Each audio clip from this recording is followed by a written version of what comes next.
I survived a mass shooting at a movie theater. Posted by Neon Pikachu. This happened to me 4 years ago. It's by far the most extreme and life-threatening situation I've been in. The eyewitness account you are about to read is 100% true, and is mine. For some understanding, this happened in the United States. It was the summer of 2012. My longtime boyfriend and I had recently gotten married. Even though we were dirt-poor college students and lived in a dinky apartment, we were having a blast. That particular summer we gathered with our friends at the local movie theater almost every weekend. There was one just down the street from our apartment that had really cheap movie tickets. A night out that was under $10 was certainly within our budget. Anyway, one Thursday night I received a call from this group of friends inviting us to watch the midnight premiere of the newest Batman movie. I had just finished working a 12-hour shift and was pretty tired. I almost refused the invitation and thought of crashing in my apartment instead. However, I didn't want to miss out on the fun, and it was a movie I'd wanted to see for a while anyway. Certainly it wouldn't do any harm to stay up later than usual and miss a few hours of sleep, right? At 10:30 p.m. we met at the theater. We passed large cardboard cutouts of Catwoman and Batman as we walked inside, greeted by the smell of buttery popcorn and the chatter of excited moviegoers. The ticket booth was to the right of the entrance, and just above that was an electronic list of movies being played. The 12 a.m. showing of The Dark Knight Rises was displayed up there in bright red letters. Being paranoid that the tickets would sell out quickly, one of my friends swung by earlier that day and purchased tickets for all of us. We bypassed the ticket line and went straight to the ticket taker. She smiled at us and kindly directed us to Theater 9, which was on the right side of the lobby. If only I had known what I do now. That among the crowds a killer was lurking. That as I walked across that tacky red and purple carpet towards Theater 9, I could have been walking to my death. I think about it often now, what I would have done had I known. Pulled the fire alarm, called the police, screamed for people to run away. But of course, I had no way of knowing what was about to happen. Oblivious to the peril I was putting myself in, I pushed open the doors for Theater 9 without giving it a second thought. The hallway in this theater was shaped like a U and you could go either right or left. Theater 9 was the largest screening room in the building, perfect for accommodating the crowds that midnight premieres brought in. The screen was motionless and gray, not even the previews had started yet because there was still a good hour and a half to go until the movie actually started. We entered on the right side, so all of the seats were to our left. I remember being surprised at just how packed the theater already was. Just about every seat was filled, much to our dismay. At first it seemed like we wouldn't find a spot to sit together. Now, the way this theater was set up, there was a section of seats right in front of the screen. This area was flat, and there were about 5 rows of seating in this section. A lot of seats in that section were empty, but sitting right in front of the movie screen sucks, and none of us wanted to sit there. One of my friends then spotted a row with 5 empty seats all next to each other, perfect for the amount of people we had. These seats were about 3 to 4 rows up from where the seating rows start to elevate. We ran up the stairs before someone could take the seats and filed in. My husband, Brock, sat in the 5th seat. I sat next to him, and my friend Samantha sat next to me on my right side. Her boyfriend, Tommy, sat next to her, and another friend named Leo sat in the aisle seat. We spent the next several minutes casually chatting, joking around, and laughing. After a while my 3 friends went to the lobby to buy drinks and that addicting movie theater popcorn. While they were gone, Brock and I passed the time by people watching. The theater was bright since the lights weren't dimmed yet, and I could see everyone clearly. There were a lot of people dressed in Batman t-shirts and hoodies. One person even had a mask and one of those shirts with an attached cape. There were a lot of kids in attendance as well, which wasn't surprising because, even though it was a Thursday night, it was summer vacation, so that meant no school the next day. Of all the people I saw, The person I will never forget was the little girl sitting in our same row a few chairs away. She was really cute, blonde with blue eyes, and passed us several times on her way to the lobby, each time coming back with various snacks and popcorn. Overall, people seemed very excited to see the movie, and the room was filled with energy and laughter. After what seemed like an eternity of waiting, the lights started to dim, and the previews began. Just like every movie I've seen before, a quick animation flashed across the screen reminding us to get refreshments from the lobby. We were already devouring that popcorn like ravenous animals, to silence our cell phones, and to make sure we know where the emergency exits are.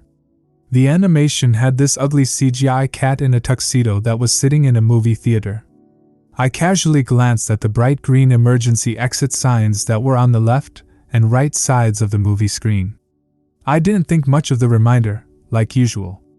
After that, I only remember one preview for The Man of Steel, the others I'm not sure what they were about. When the movie started, the theater erupted into cheering and clapping. The title of the movie, The Dark Knight Rises, exploded onto the screen. This was followed by the scene where Bane is hijacking a plane. I thought this scene was pretty cool, and it caught my interest right away. Only when the movie started to get a little less interesting did I remember just how tired I was. I decided I would close my eyes at the more boring parts to get a little bit of rest. I had been awake for 20 hours at that point, so I was rightfully sleepy. My eyes were closed for most of the duration of Batman and Catwoman's encounter. I don't really remember what was going on in that part of the movie. Perhaps some of you have seen it and know what I'm talking about. Anyway, when I opened my eyes again, Bruce Wayne was on his computer digging up information on Catwoman. This is the last scene I saw. I never got to watch the rest of the movie. All of a sudden, a loud bang erupted from the left side of the theater. I sort of screamed a little because it startled me. A strange smell started to fill the auditorium. It was like the smell of a firework, so I thought it was a cherry bomb or something similar. Had someone thrown fireworks into the crowd as a prank? Then, down near the right side of the movie screen, the dark silhouette of a person caught my attention. They were just a black frame against the bright movie screen. A series of flashing lights was coming from this person. It was a weird moment where time literally slowed down, and everything went strangely quiet. I was completely frozen, unable to move and really unable to think at all. It was like my brain had stopped working entirely. Brock caught on immediately to what was happening, and he grabbed me. He pulled me to the ground and lay on top of me, shielding me with his own body. At this point, time and sound returned to me.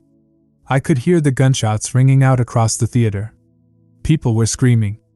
The movie was still playing on top of it all, creating a chaotic explosion of sound. I realized the flashing lights I had seen were bullets flying out of a gun barrel.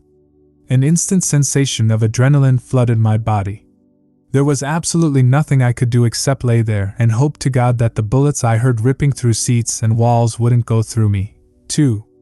At one point, shrapnel hit my head, cutting off a good chunk of my hair, and as I reached for the spot to make sure it wasn't bleeding, hot pieces of metal fell into my hand. I was lying face up, so I could see everything that was happening. The lights from a still-playing movie danced across the ceiling and walls. My friends were on the floor with me. Our unfinished bucket of popcorn was spilled all across the floor. Leo had his legs sticking out into the aisle because there wasn't enough room for him to hide completely behind the seats. At some point, Samantha's water bottle, which had been in the cup holder between our seats, exploded. Water splashed all over my face. The smell of gun smoke was overwhelming. Riot-grade tear gas made me cry and caused me to cough uncontrollably.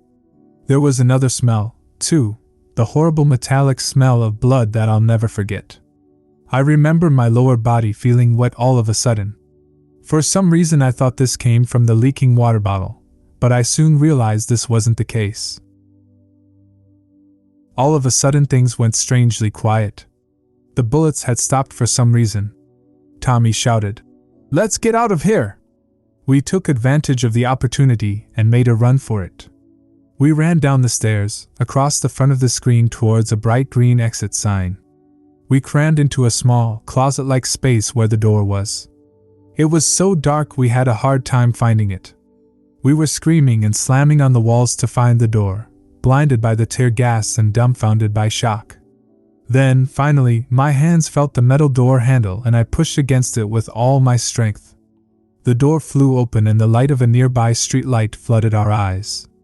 We pushed against the door so hard that we all fell over onto the concrete. Samantha lost her pink flip-flops just outside this doorway. As I scrambled to my feet and literally ran for my life, I realized my legs were red, absolutely soaked with blood. It was like I dipped my legs into a bathtub full of it. I checked my body all over and realized I wasn't injured at all. Where had this blood come from? I looked behind me and realized that the blood was my husband's. He had been shot in the leg. A massive, gaping hole had ripped through the lower half of Brock's right leg. His foot was barely hanging on and dangled lifelessly. Leo and a young man I didn't recognize were carrying Brock because, after falling outside the door, he lost all his strength and he couldn't walk. I was completely shocked. I had no idea he had been injured, especially since he was right behind me the whole time and managed to escape the theater all by himself. How he did it on one foot, I'll never know. At this point I screamed. My scream was so loud that it alerted nearby construction workers. At the back of the theater there was a narrow parking lot, followed by a grassy lawn, and then the street beyond that. The construction workers were doing road repair on this street, but as soon as they heard my scream and saw us running they stopped working and watched what was going on. I'm not sure why this is such a vivid part of my memory. Anyway, they carried Brock along the back sidewalk all the way to the end, where the corner of the building is. This was quite a distance, several dozen feet. My husband then collapsed from exhaustion and pain, saying he couldn't move anymore. He lay down, and a puddle of blood started to form beneath him. I looked back, and realized we had left a trail of blood leading from the door all the way to our current position. I was trembling. I knelt beside Brock and glanced around to see who else was injured. Tommy had been shot in the knee and the hip, and was further away in the parking lot. The teenager who helped my husband was also injured. His dad and mom were with him. His mom was sitting against the wall and looked like she was going to pass out. She was bleeding from several places. That family escaped at the same time we did. I guess they heard the bullet stop and decided to make a run for it, too. We were all lucky, because the shooting was still going on inside. I had to take off my shirt and use it to stop the bleeding. I'll never forget how lifeless and limp his leg felt, and I imagine that's what a dead body must feel like. I got blood all over my hands and arms. The police showed up really, really fast. I'd say we were only outside for a minute or two before the red and blue sirens filled the night and rushed to our location. We were literally a block away from the police station. A female officer stood by us the whole time until paramedics arrived, which took a very long time. Brock was one of the last to be taken to a hospital. He was bleeding out for almost 20 minutes before an ambulance pulled up on the same street with the road work. At this point he had become almost unresponsive and was on the verge of unconsciousness. Several massive guys rushed across the grass with a stretcher, loaded him onto it, and then ran with him back to the waiting ambulance. I wasn't able to go with him because there was another injured person in the ambulance, and it was too crowded. I wandered around to the front of the theater alone, unsure of where my friends had went. My blood-stained shirt and a pool of blood were left behind on the corner of that sidewalk. Walking through the crowds felt like a dream. I couldn't believe what just happened. People were in hysterics and crying. A lot of people such as me were covered in blood. And like me, I'm pretty sure the blood staining their skin and clothes wasn't their own. A lot of people seemed to notice how lonely and dazed I looked, so they kept me company and even offered me a ride to different hospitals to find Brock, because I hadn't been told what hospital he was taken to. I hung around these people for a while as police swarmed the area and asked us what we saw inside the theater. The whole parking lot was on lockdown, and we weren't going to be allowed to leave anytime soon. It was around 2 a.m., so it was very dark outside still, and I was pretty cold, wearing only an undershirt and shorts. The flashing red and blue lights of what seemed like 100 police cars were blinding. I remember seeing a big police vehicle pull up that said something like, "Crime Scene Investigation Unit," on it. I think that's when it really sank in and hit me. I started to get sick to my stomach and wanted to vomit, but somehow I was able to hold it back. Eventually, police started letting people leave. I jumped into my truck and booked it out of there. I was in such a panic that I didn't even think to go back to my apartment, grab my cell phone, which I had forgotten, and call my parents or someone else to help me. I was angry, upset, scared, and most of all still in a state of shock. Was I really going to lose Brock only a month shy of our first wedding anniversary because of some psychopath with a gun? Thankfully, by the time dawn rolled around, I found the hospital he was treated in. This was in the next city over, maybe 45 minutes from the theater if you're going the speed limit. I was so happy to be there, and the hospital staff were all so welcoming and understanding. After making sure I wasn't injured as well, they let me wait in the ICU room that Brock would be placed in when he was done recovering from surgery. I was so glad he was alive. Brock and Tommy both had survived, though many others weren't so lucky. I found out the following day, after some much-needed sleep on a hospital couch, that 12 people were killed in this shooting and over 70 were injured. I remember they first thought 15 people were killed, but the real number was 12. The little blonde girl sitting in my row did not survive. She died in the theater no more than a few feet from us. She had been shot multiple times. A heartbroken police officer, who cried during his court testimony, tried unsuccessfully to save her by carrying her out of the theater and having her sent to a hospital. Tommy was rushed to a different hospital in the back of a police car. He underwent surgery and made a full recovery. The bullet missed his hip bone and narrowly missed his urinary tract and bladder. According to the surgeons, my husband lost almost half his blood. Brock made it to the hospital just in time. Any later, and he would have died. He underwent several blood transfusions and was in the hospital for 21 days. The wound to his leg was severe enough that they had to amputate it after trying unsuccessfully to save it. It's been so long since the shooting happened that my husband, friends, and I have been able to recover from it somewhat. The event was pretty horrifying and has left us scarred for sure. I wouldn't consider that part of the story to be creepy, though.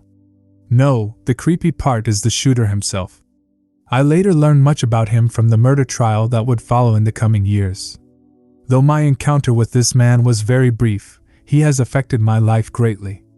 Just to know that people like this exist is disturbing. He is certainly one twisted individual that I never want to see again.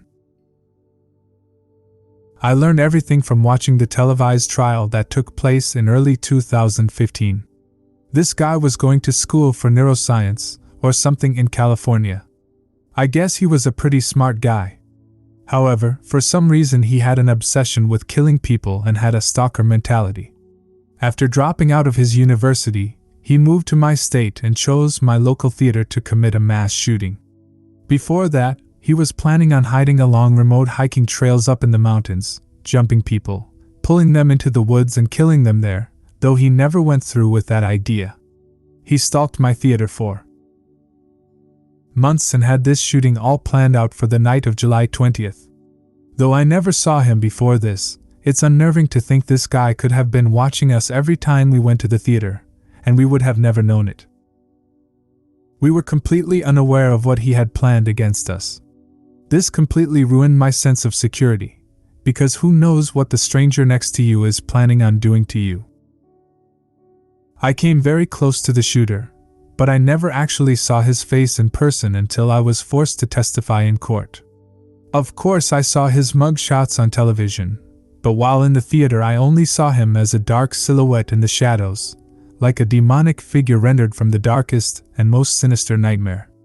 He was even in the hallway that we passed upon running for the emergency exit. The only thing stopping him from killing us there and then was his jammed assault rifle. To commit this crime, He ordered a few thousand rounds of ammunition, riot gear and armor, tear gas, an assault rifle, and a shotgun. He took pictures of himself, which were shown in court, wearing all of this gear like some sick trophy and holding up these weapons with a menacing smile. He dyed his hair orange and put in these creepy black contacts while making devilish faces into his camera, something that made me sick just looking at. Before driving to the theater with all of this gear in his car, he trapped his entire apartment and set it to explode if anyone opened the door. Then, once at the theater, he posed as a moviegoer and even bought a ticket for the movie. I think his ticket had Theater 8 on it, which was next door, but Theater 9 had more people in it, so he went into number 9 instead. He was in the few front rows. I must have passed him several times in the lobby while he was there. Maybe he had seen me, too. At some point during the movie, he got up and went through the side exit, which didn't have an alarm for some reason, kept it propped open with something, then went to his car to put on all his armor and grab his weapons. Then, he came back inside and started shooting. When we escaped the theater, we ran past his white car, which was parked right at the exit. We didn't even notice it. At some point he came outside, and he would have seen us there on the concrete. I don't know what stopped him from shooting people that were outside too, but he could have easily ended us there, and then if he wanted to. I think the hardest part for me was facing this twisted individual in court. I'll never forget rising as they called my name, walking down the center row past my family, other survivors, and crowds of news-hungry media personnel. I sat right across from him, maybe only 10 feet away.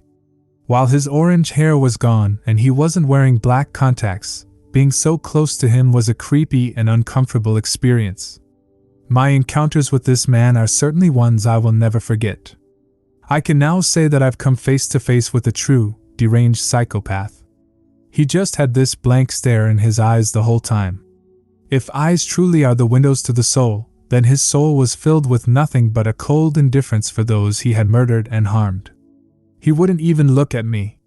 Sitting across from him in court was the second time I had knowingly been in the same room with this man. A man who had tried to take my life, but thankfully failed, a man who would end up spending forever behind bars when, at the end of it all, he was sentenced to 3,318 years in prison for his crimes. This is to the man who tried to kill me. The man who has caused countless nightmares and fueled the fires of my paranoia. The man who hurt my friends and family, causing years of untold grief for my husband because he will never walk the same again. The man who stole the innocence and joy from a 6-year-old child who went into that theater alive and came out dead. To the man who carried out the worst mass shooting in Colorado history, let's not meet again. Ever. I hope you rot in prison. Edits, grammar and stuff. Also, I forgot to mention that Leo, Samantha, and I escaped without injury. A lot of people have asked, so I thought I'd mention that. Thanks for all the support. I never expected so many people to read my story. Also, thanks to all you anonymous gold givers, smiley face. No, I will not be giving any more information about my identity for obvious reason. I have provided proof to the moderators, and I don't think it's necessary to share that info with everyone else. I do have photos of my husband's injury, though I will not likely post them here for his privacy and for the graphic nature of the photo.